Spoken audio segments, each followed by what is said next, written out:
And we got widespread power outages, though, all across the Bay Area as PG&E works to reduce that fire threat. Here's a look at the current outage map right now. All these purple dots and triangles are customers impacted by the preventive power shutoffs, along with a number of unplanned outages. And our very own Amanda Harry is live in Sonoma County, where it could be a little while before electricity comes back on for some people. Hey, Amanda.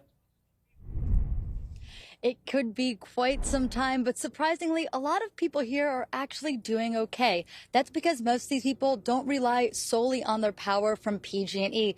They actually have what you're looking at right here, solar panels all over this neighborhood.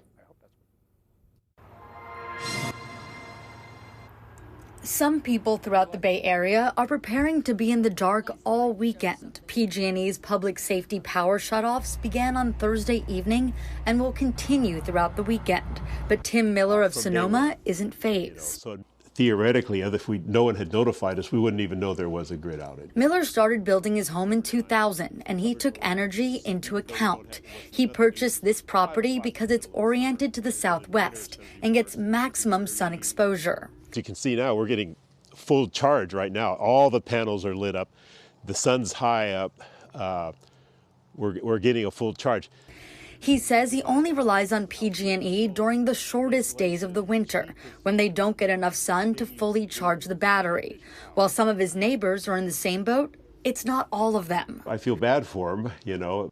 We spoke to one of his neighbors off camera who is dealing with no power. They're removing all of the food from their refrigerator and freezer because they don't think it will stay cool throughout the weekend.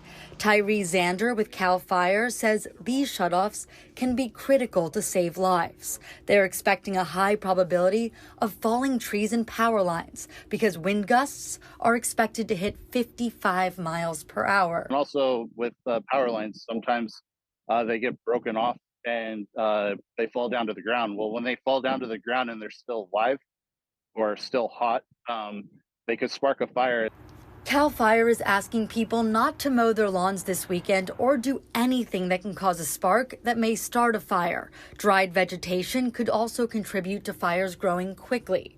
For Miller, these shutoffs have become more and more common, and he says more and more people are prepared for it. There's probably more houses with solar in this community or subdivision, whatever we're going to call it, up the hill, than without.